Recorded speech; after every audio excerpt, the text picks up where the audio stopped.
Hello po, water sign, Cancer, Pisces, and Scorpio. Kumusta po kayong lahat?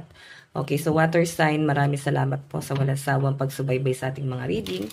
And kung ikaw ay bago pa lang sa ating channel, mag-subscribe na po kayo. And i-click mo na rin yung ating notification bell para lagi kang updated sa ating mga bagong upload, okay? So, sa mga interesado pala sa ating private reading, iwan ko na lang po yung link ng aking Facebook sa ating pong description box below. Okay, so water sign, tingnan natin. Gabay kapalaran mo. Water sign. Energy. Oh, partnership. So, mararamdaman mo na may katuwang ka na. Nakikita ko ang gaan ng pakiramdam ng mga water sign, no? So, hindi ka na para mangamba. Kasi may katuwang ka na. May tumutulong na sa trabaho mo. Hindi lahat shoulder mo. Mararamdaman mo na parang ang gaan na. May pagkakaisa na dito, oh. Okay, hindi ko na nararamdaman yung negative. Sabi natin may negative pa rin, pero hindi na siya nangingibabaw. Okay? Mas nangingibabaw dito, water sign, pagkakaisa. Or pwedeng nararamdaman mo ngayon, may katuwang ka sa ginagawa mo. Okay? Meron kang goal na pino-pursue at nararamdaman mo na may katuwang ka na dyan sa bagay na yan. Okay? So, napakaganda nito. Water sign. Tignan pa natin, no? Two of Cups. Water sign. Meron tayong Three of Cups. Oh, celebration.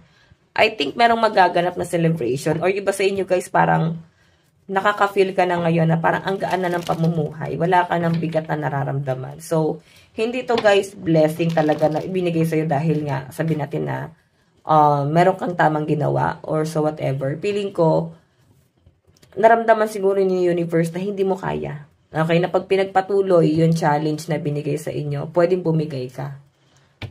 Okay, ganun ka ka-importante kay universe, water sign. So, ngayon, ang pinapakita sa akin, pwedeng ibinalik ulit sa inyo yung ganitong energy. Okay, meron ako nakitang celebration. So, I think, araw-araw, masaya ang energy ng mga water sign. Or, masaya ka na. Yung mga bagay na hindi mo na-appreciate noon, mas na-appreciate mo siya ngayon. Mga bagay na akala mo, hindi naman importante, siguro nung nawala sa inyo, mas pinahalagahan mo ngayon. Okay. Or mas papahalagahan mo yung mga bagay na meron ka ngayon. Okay? Tingnan pa natin. Meron tayong King of Wands. King of Wands. So, may nakikita ko dito, guys. Ayan. Sa love life mo to, no? Parang may nagkakagusto sa'yo. Pero tahimik lang tong taong to. Hindi siya gano'n nagpaparamdam or hindi kanya gano'ng ina-approach. Ayaw kanyang abalahin. Pinagmamasdan ka lang, water sign. Okay. Ina-appreciate ka nitong taong to. So, sobrang pinahalagahan niya yung mga bagay na ginagawa mo sa kanya. Okay. Four of Cups. Four of Pentacles, no? Sobrang mahalaga ka sa taong to. Crush ka siguro nito. Ayan. May mga famous ba rito? Parang panapan mo tong taong to. Tingnan pa natin, guys. May nakikita rin ako, guys, dito na parang meron kang inaantay na blessing. I think, plano to para may bibili ng sasakyan. Or pwedeng sasakyan na pang deliver. Yun yung nakikita ko dito, guys, no? Mahalaga sa inyo to. Siguro meron kayong inumpisahang business. And lumalago tong business na to, eh. Ang pinapakita sa akin yan, water sign.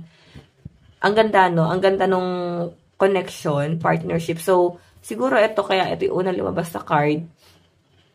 Baka water sign, magkakaroon ka na ng mga bago pang connection. Okay, lalawak yung network mo, lalo na sa business mo. Ayan, so, feeling ko saseryosohin mo tong bagay na to. Kasi sobrang mahalaga na sa inyo to. Tignan pa natin.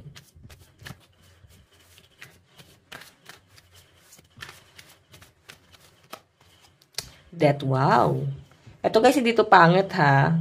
Yung death kasi ending. Sabihin, may transformation na mangyayari sa kung ano yung ginagawa mo araw-araw. Okay? Kung ikaw ay parang feeling mo nakaka-frustrate na yung araw-araw na ginagawa mo, hindi ka na masaya. So, parang hindi ka na gano'n nag-enjoy. Water sign ang pinapakita sa akin dito, may pagbabago. Okay, so mag-a-adjust ka na naman sa bagong energy na papasok sa'yo. Ayan, inom lang ako guys. Minom lang ako ng salabat. So, nasasagap ko rito water sign. May bagong energy or pwedeng magkakaroon ng expansion sa pamumuhay mo. Sobrang ganda ng nakikita ko dito. Kung sa business to guys, grabe no. Sobrang tinatangkilik to. Kung may mga business kayo.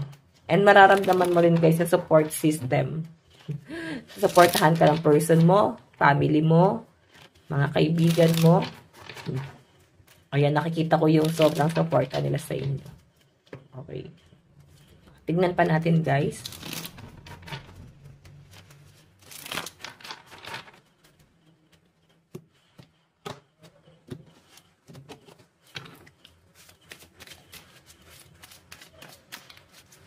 Energy. Meron tayong 9 of Pentacles. So, may promotion.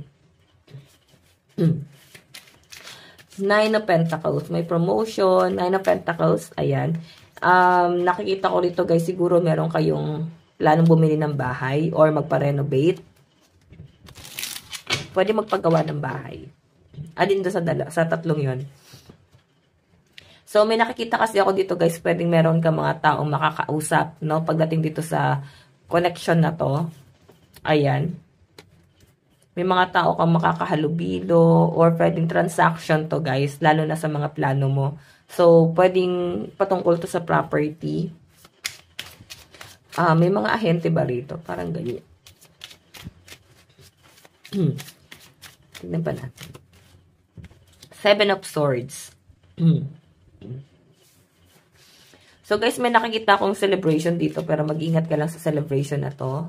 Baka hindi magiging maganda ang image mo dyan. Okay, so drink moderately, no? Wag lang guys sobra-sobra. Baka di mo makontrol yung emosyon mo. Okay.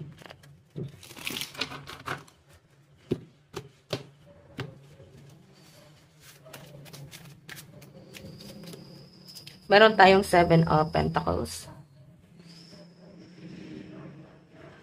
Okay, so water sign, may nakikita ko dito, mukhang nawawala ka sa focus, meron kang ibang gustong gawin. Naboboard ka ba? Bagong hobby to, no? So, parang yung dati mong hobby, kinalimutan mo na at meron kang bagong nagugustuhang gawin ngayon. Okay, bagong idea to, water sign. Meron tayong 5 of Wands. May nakikita ko dito guys, kaguluhan. So, eto ha, since magkakaroon ng transformation dito, bago ka makalabas doon, or bago magkaroon ng new beginning, expect mo na meron talagang gulo mo ng paparating. Okay? Expect mo na hindi yan agad-agad ibibigay niya ng universe. So, I think iti-challenge ka talaga muna, no? May nakikita rin ako dito, guys, pwedeng alitan. Patungkol sa pagbabago. Okay? Pwedeng may usapin about sa pagbabago. Tapos parang may misunderstanding. So, parang magkakaroon ng pag-aaway dahil may gustong magbago. Tignan natin guys, ano yung malalakas na zodiac sign.